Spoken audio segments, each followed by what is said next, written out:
Good morning from Vietnam. Good afternoon to you, Paul. Thanks a lot for spending your afternoon to join our program and share your wisdom to our audiences around the world. And on behalf of the listeners, we want to say thank you.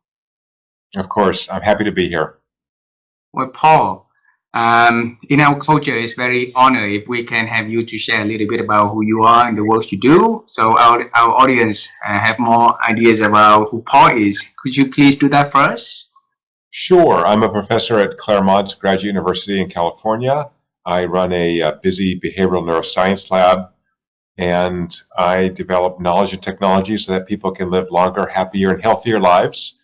As part of that, I started the first neuroscience as a service platform called Immersion Neuroscience, and that has allowed me to measure tens of thousands of people's brains activity, doing activities that bring them joy and allow them to thrive. Wow.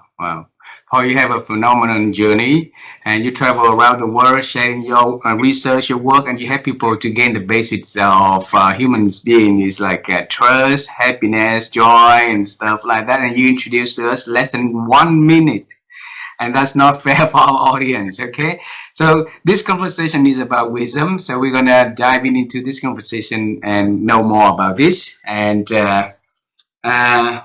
so you're in the big screen with our audience today, and we wanna ask you, and we're gonna travel time together. How does that sound to you?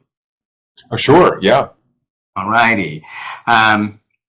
When I was little, Paul, I grew up in a very poor community, and the only thing at night that's really beautiful for me is when the moon showed up, and then we can see the everything bright. So my first dream about the future that I am going to do is to become an astronaut and travel into the moon and see how bright it is up there, right? But life didn't give me any opportunity to do things like that. So for you, Paul, when you were little, what was your dream about the future that Paul is that gonna do? Like in terms of jobs or what? In terms of the job, in terms of the value that you are going to bring to this world.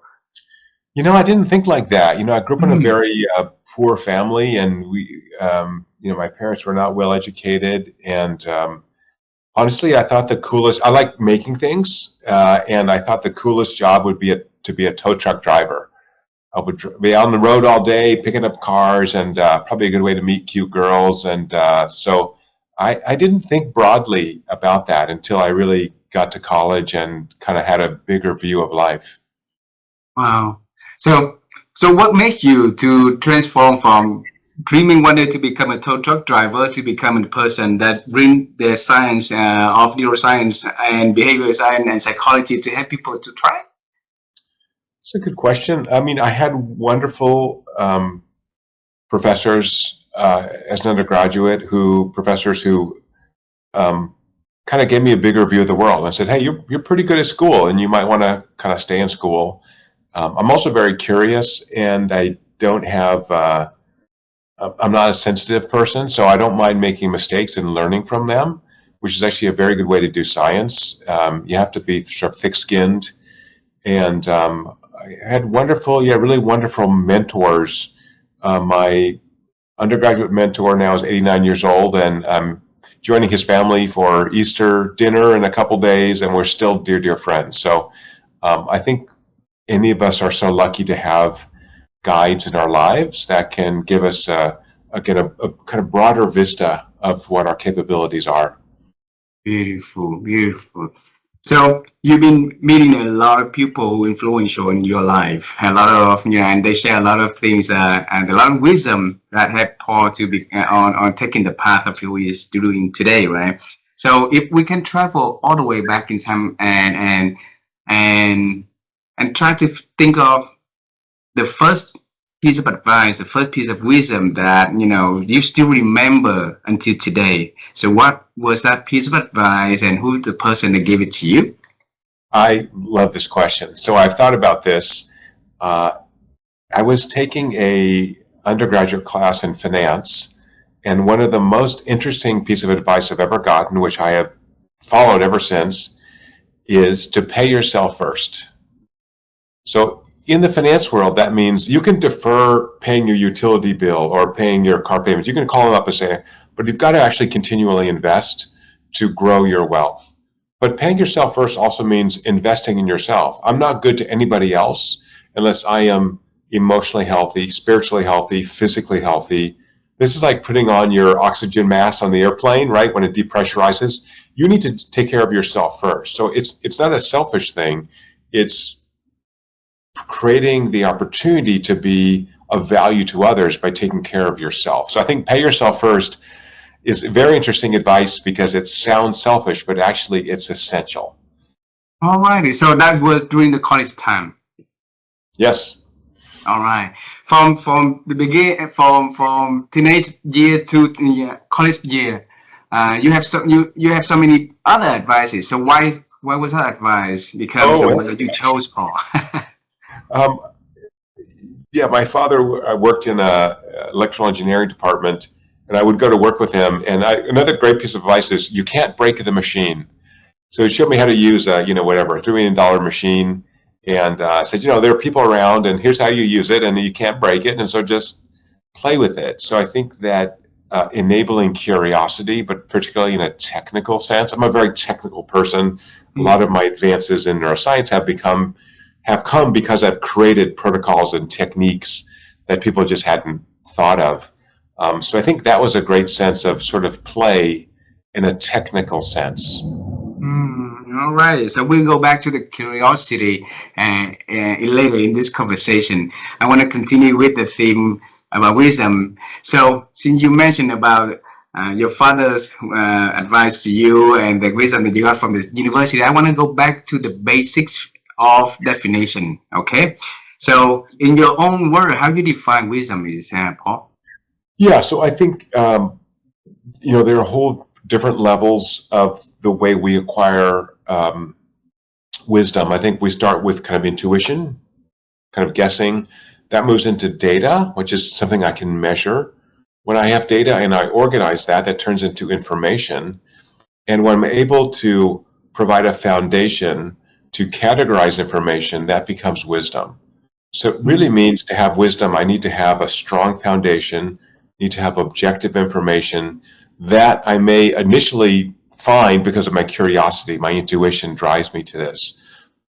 So it's very difficult and costly metabolically to obtain wisdom. That's why usually we have to be, middle age or older before we have the sense of wisdom. And I think for listeners, who have gray hair, wisdom is one of the great benefits of old age, as you suggested in your introduction with your grandfather, in which it becomes easier to categorize information and turn it into wisdom. Wisdom to me is very practical. I know so much about this topic that I am able to very precisely use a new piece of information that comes in. Wow.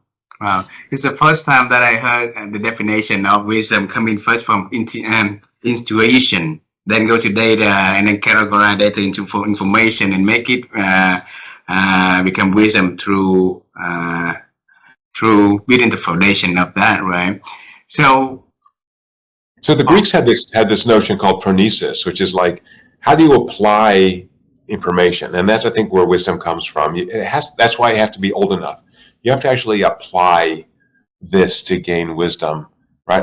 I may read books on quantum physics, but if I don't do the mathematics or run the experiments, I have information, but I don't have wisdom.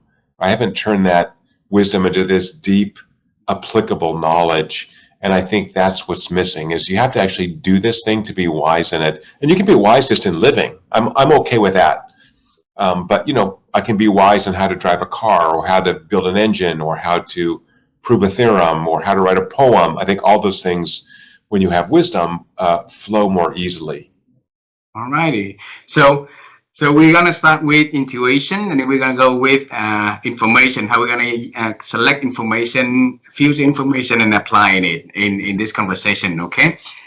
Intuition is not seeable, it's not measurable, it's not touchable, right? It's a feeling, it's something inside of us. So how can we we start the process using that intuition to head us on to wisdom, Paul?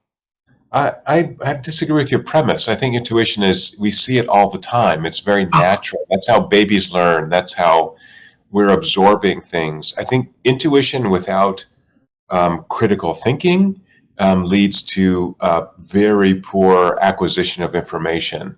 So I think we're all intuitively absorbing information, um, but we can facilitate that, I think, in two ways. One, being curious. That means getting outside your bubble, getting outside your comfort zone. And then the second is then thinking critically about it. So I gave a guest lecture today at a class.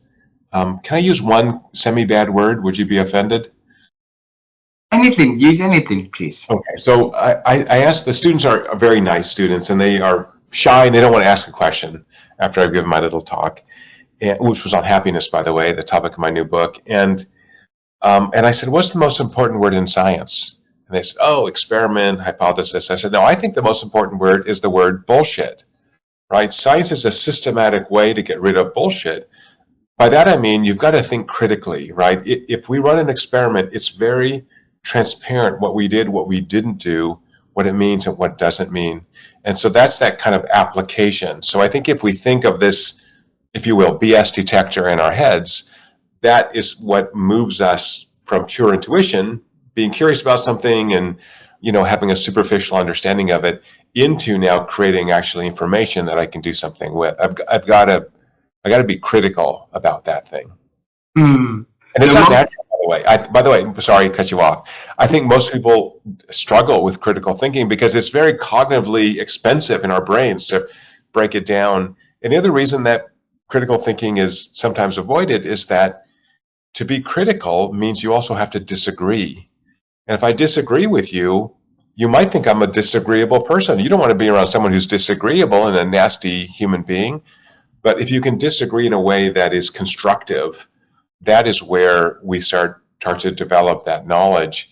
And so for the friends I have and the friends who I'm friends with, they want me to disagree with them, right? I want them to disagree with me. Science is all about disagreement, right? We only discover new things because the old stuff didn't work and we didn't like the way it was, that experiment was done, and we thought the results were, you know, random. So I think we have to have the confidence to disagree with what other people are saying, to begin to be on that path to developing wisdom. And it's a little bit scary.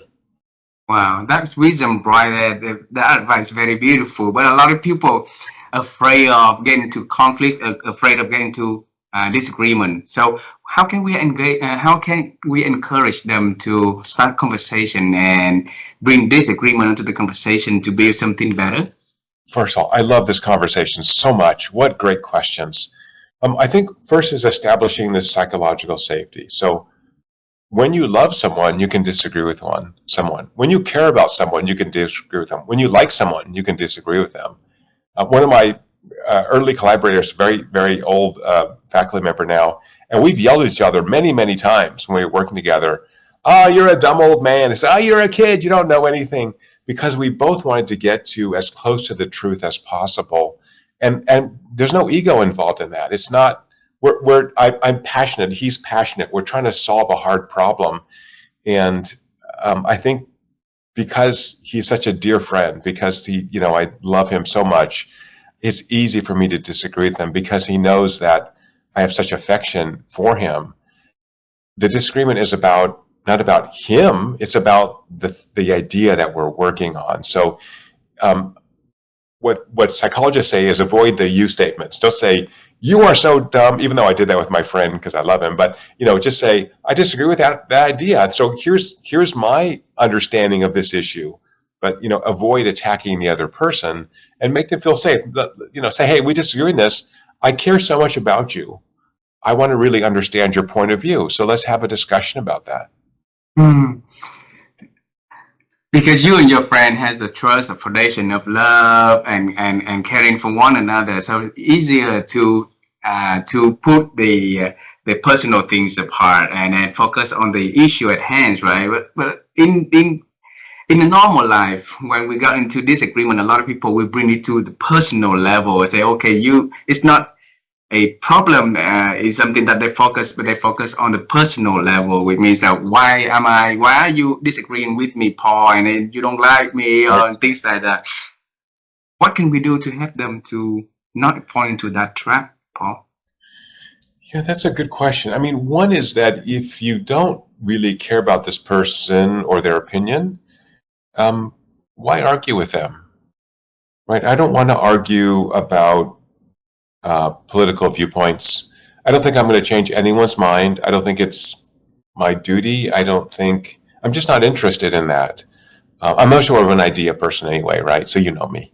But I think you should pick your battles, right? So, and if someone says something and they're um, confused or having a bad day, I've worked with, as you know, with a lot of psychiatric patients, and people's brains work differently. And even our brains, if I'm sleep deprived or hungry, my brain's not going to work as crisply as it might if I'm well rested and fed. And so be tolerant of other people. Someone disagrees with me, so what? How does it hurt me? Why do I have to fight with that person? Right? Mhm. So if it's not a big deal, if it's not going to change your life, if it's not going to cost your company $1 million, or you can just let it go. You don't have to argue. So I think pick your battles. Maybe that's the answer. So it goes back to your the advice you brought earlier. So pay yourself first, right? So care for yourself, care for your well-being, and And also, have a sense of secure. People who are aggressive often are very insecure. And so you and I have both been so blessed in our lives. All the great things that have happened to us. I'm totally secure. You think my idea is dumb? Great. I may disagree with you, and we can have a discussion, but it doesn't hurt me. It doesn't, right? You think my car is stupid? That's okay. That's your opinion. So I think there's a difference between opinions, which everyone has and has a right to, and facts. And facts are even evolving, right? I'm against the word truth. So if I see some stupid clickbait thing and whatever that says truth, I won't even read it, just out of a philosophical problem. There's no truth. There's just additional evidence, right? So I think truth is only in the realm of theology or something. It's a belief system. So if I have better evidence for something that's interesting, or new evidence, that's interesting. But if you think the truth is that vaccines cause autism, uh, good for you. That's a theological belief for you. It's not supported by the data at all. But if that's your belief, it's not my job to change your mind. wow, beautiful. So let's go to the second part of your definition of wisdom, which is the data and information, right? And it means that, to my understanding, so we have to be able to collect and have a bit understanding about a lot of data and make it become usable through information, right?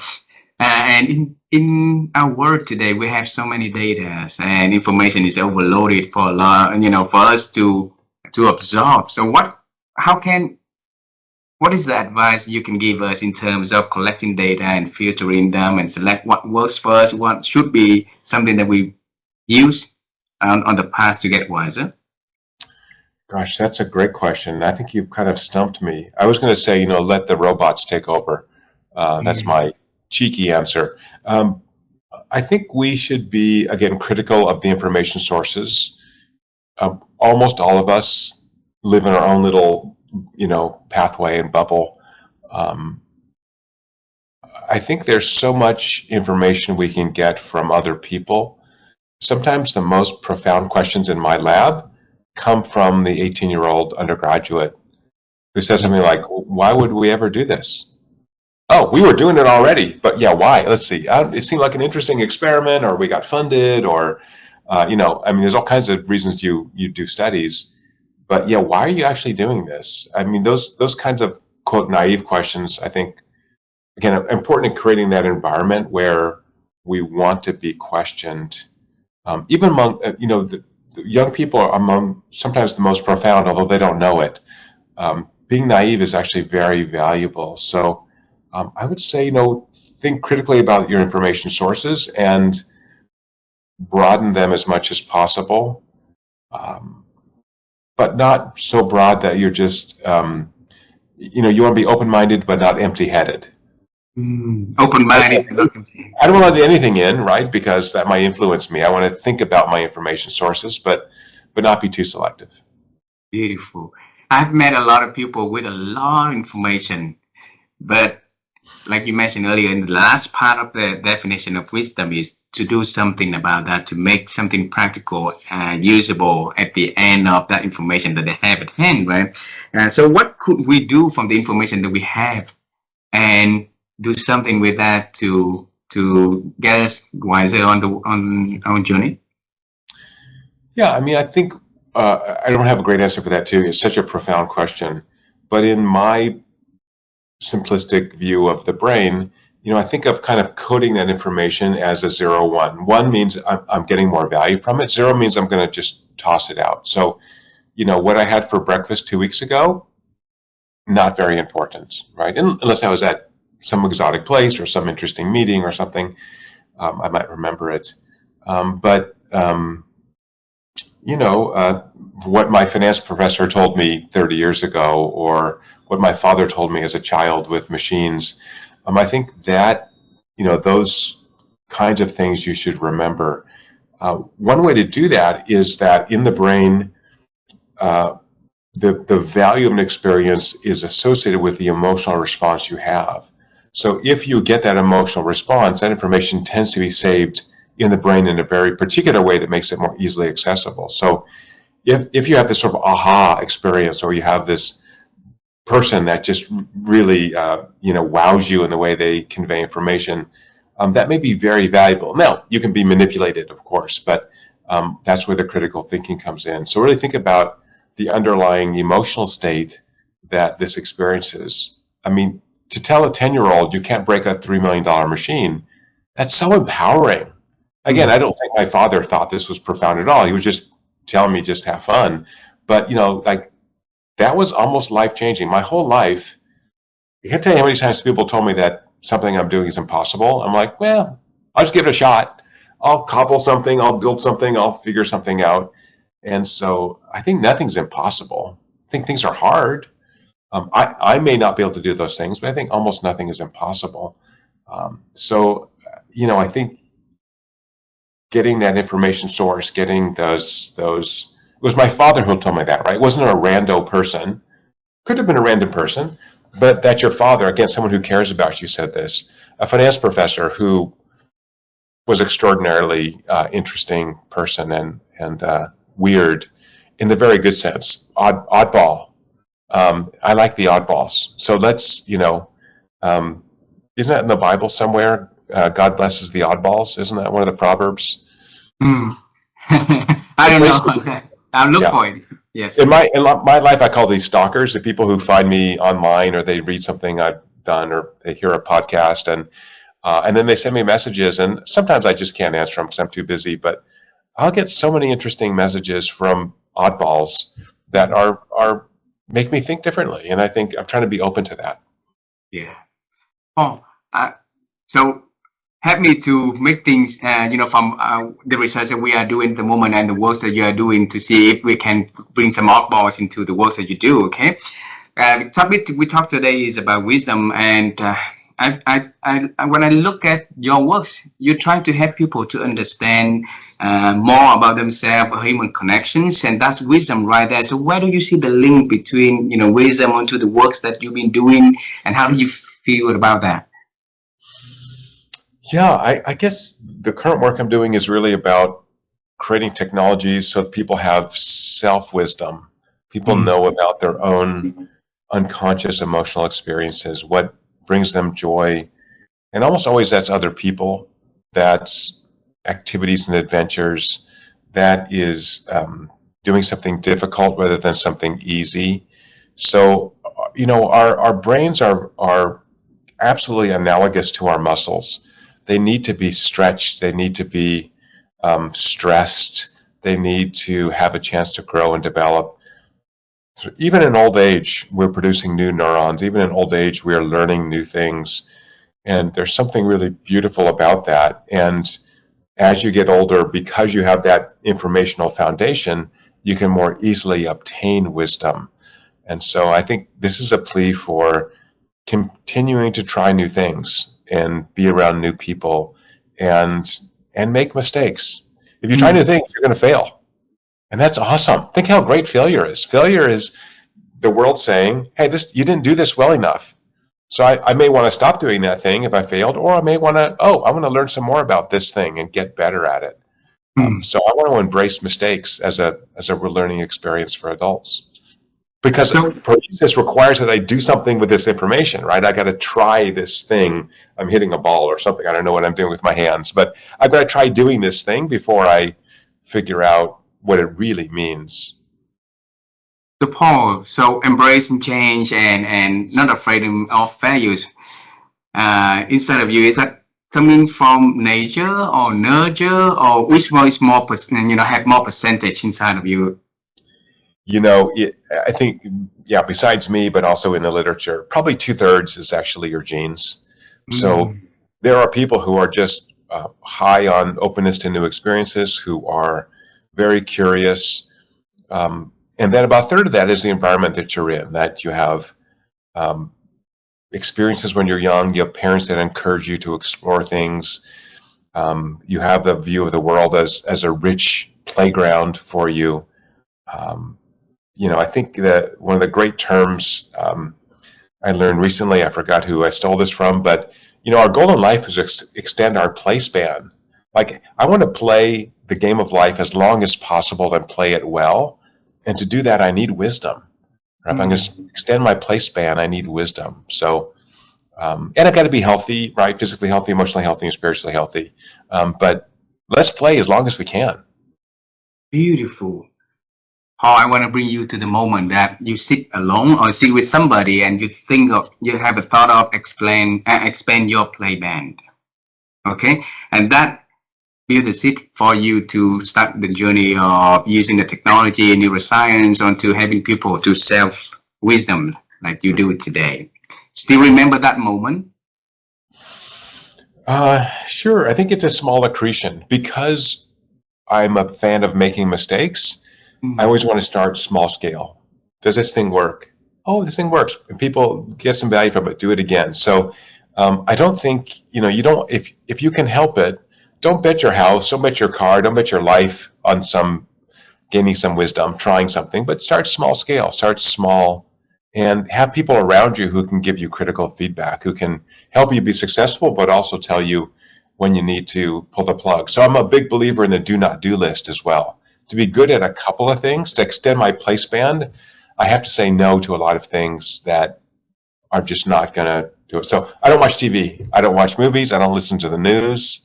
I look at my phone occasionally, but I'm saying no to a lot of things, so I can try to be good at only those 2 things I'm good at. As you know, I'm only good at 2 things. So what are those 2 things that you're good at you want to share with us?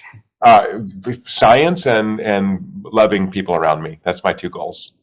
Wow. So the people around you, and they said that the person worth is the sum of the 5 people that you spend most of the time with. So we are curious to know, who are the 5 people that Paul, spend most of the time with? That's a great question. Work people, family people, and because I have gray hair and you don't, these friends I've had for 40 years, 50 years.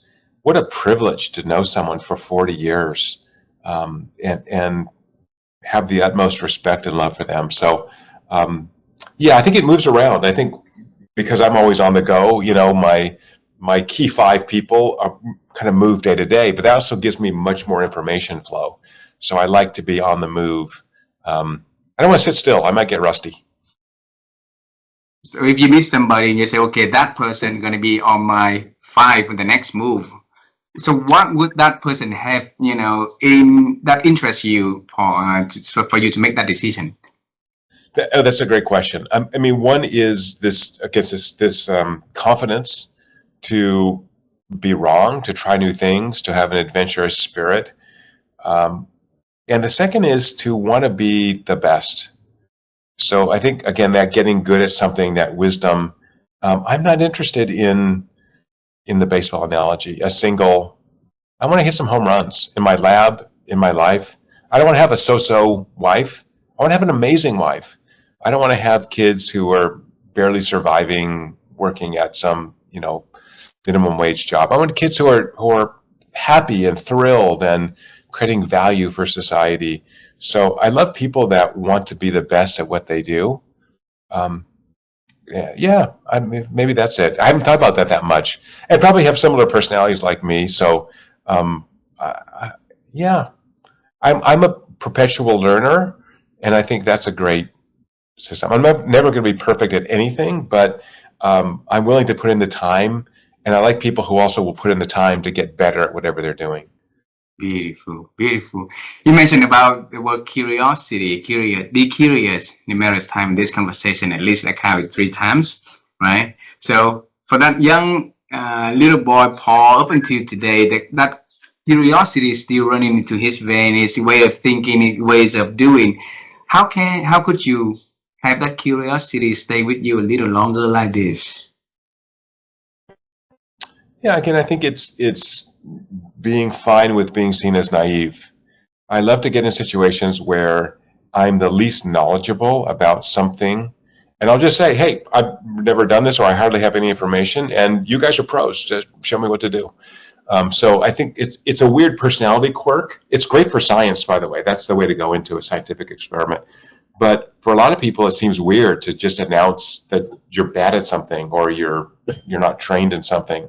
But I have a fast learning curve for most things. So if I have good people around me, I love to be a learner. I love to be on that steep slope to get better at something. Mm. So what kind of questions do you ask yourself for you to stay ahead of the game like this all the time? That's such a deep question. Um, I don't know. That's a good question. I have many interests. Um, I think humans I find very fascinating. Sometimes I feel like I'm a Martian. I'm trying to figure out the humans. That's why I run experiments on them. Um, but I think, being able to um, look at a leaf and be totally fascinated by it, that's a weird skill that I can do. Um, I've been reading books on trees recently. Trees are really interesting on how they communicate, how forests are built, how they interact with fungi. And I mean, forests are super interesting. Trees are super interesting. So just having these little mini, you know, uh, curiosities.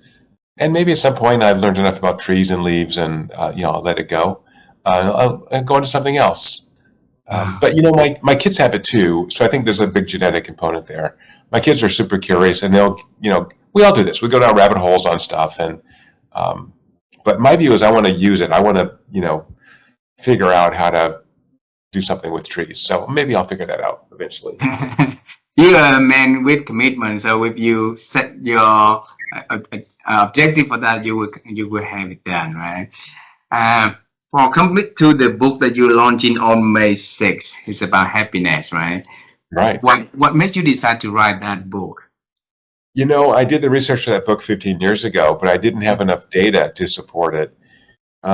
Really, all of my, as I said in our intro, all of my work has been focused on helping people live better lives. And now we have a free app that comes with the book, and the book is a manual on just exercises to do to live better. And most of those are about connecting more effectively to people. It's about living a virtuous life. Virtue means I'm putting you ahead of me. And when you do that, that person almost always reciprocates, right? So I want to be of service to other people. So this is my little service book, hopefully to the world. All scientifically based, obviously, but I want people to have these tools and a language to talk about how to build their store of happiness to extend their playspan. And this is the book about happiness, so we want to go to the basics of that. How do you define happiness in that book or in your life? Yeah, so it's this acute affective state where you have positive mood, positive energy, and if you add up enough of those, then you're really flourishing, right? So people who flourish are excited about life, they're passionate, they're energetic, they get exhausted because they're doing so many things, but they're enjoying that so much. So I want to have more of those peak experiences in my life. And what can I do to have that small peaks like that? Many of them in my life, Paul. Yeah, it's really finding that the app links to your calendar and to your location. So every individual, that's a different answer. But first of all, having a catalog of what are those highest value moments that my brain sees as most important, and number one. And then number two, because the brain acclimates to things that we've done many times, you've got to have some new adventures. You've got to do some new things. So anyway, I think, doing the new thing, finding a new thing, as they say, I think is very important. Right. So, in terms of data, you said you have collected enough data for you to write this book. So, is there any scientific data you want to share with our audience? Yeah, I think, there's amazing amounts of data that we have. We have over 50,000 observations. One is that you can choose to be happier. So your brain's very adaptive. As you said earlier, your happiness largely comes from the experiences and the people that are around you. So that gives you two dimensions to begin to change that. Avoid people who are unhappy and neurotic. They're going to make you less happy and you'll get more neurotic. So that's the do not do list. So people who are not healthy for you, I think you need to avoid as much as possible. They might be in your family. You can't avoid them completely, but try to minimize that. And then, think of the new thing. So I'll reveal one of mine. I am obsessed with gorillas, mountain gorillas. And I think in the next couple of years, I really want to go to Africa and go on one of those adventures to hang out with the gorillas. And that would be an amazing trip. I can't get anybody to go with me, so I may go by myself. But it's something that is kind of deep in my heart that I feel like maybe I used to be a gorilla, and so I need to go back and see my gorilla brothers and see what they tell me. Or if you pick one chapter in the book that you want to share with our audience, so what would that chapter be? Well, there's a chapter on curiosity, on what is curiosity, how do you nurture it. There's a chapter on wisdom. There's a chapter on love. I think all this is finding your passion. And you're allowed, for people who are listening, you're allowed to have a passion or more than one passion. You don't have to just sit on your couch and avoid life. Find something you love doing. Volunteer. Go for a hike. Say hello to people.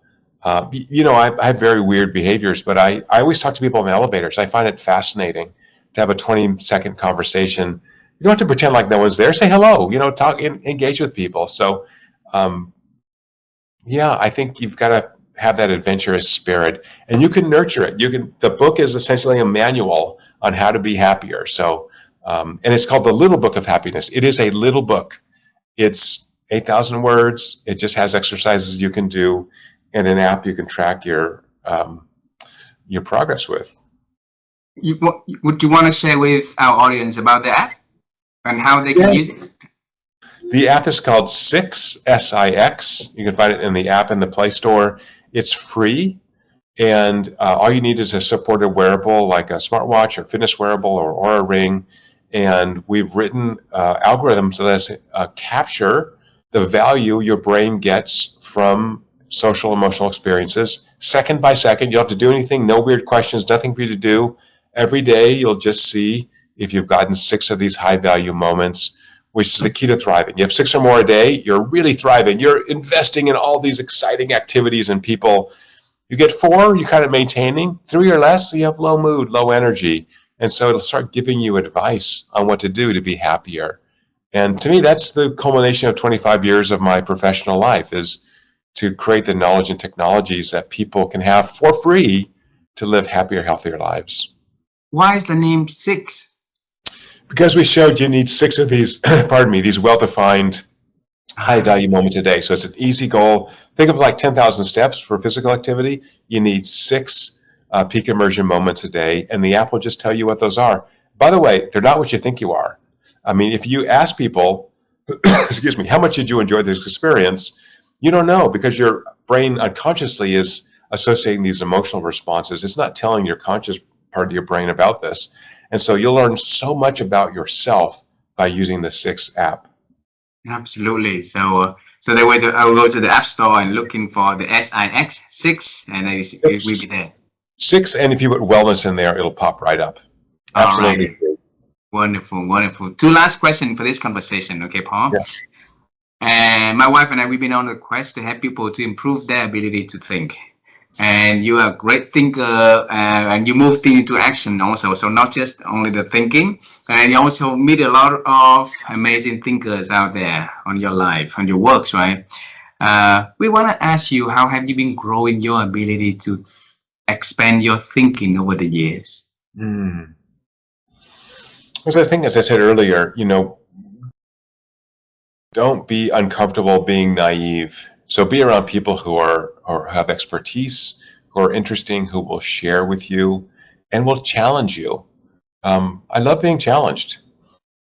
Not by everybody. I don't need to challenge my wife. I don't need to show her that I know something she doesn't know. She's really making a big mistake. But have those friends, have those colleagues who can really challenge you. Beautiful, beautiful. The last question is travel time together with me one last time. Okay, so you said that you grow up in the environment that is also challenging. Am I correct? Yes. Yes. Alrighty.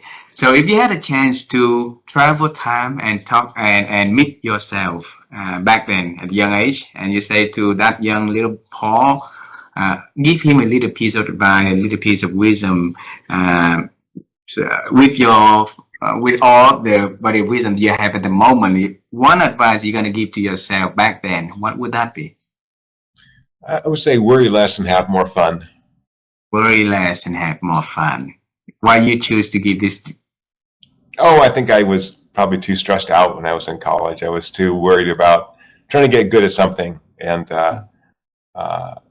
you got to have fun in your life too. You can work hard and also play hard and enjoy yourself.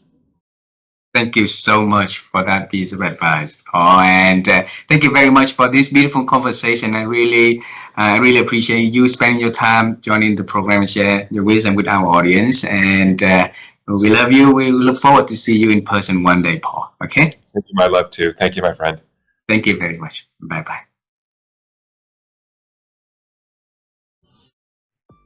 Wonderful. We're good. Yes, wonderful. Thank you.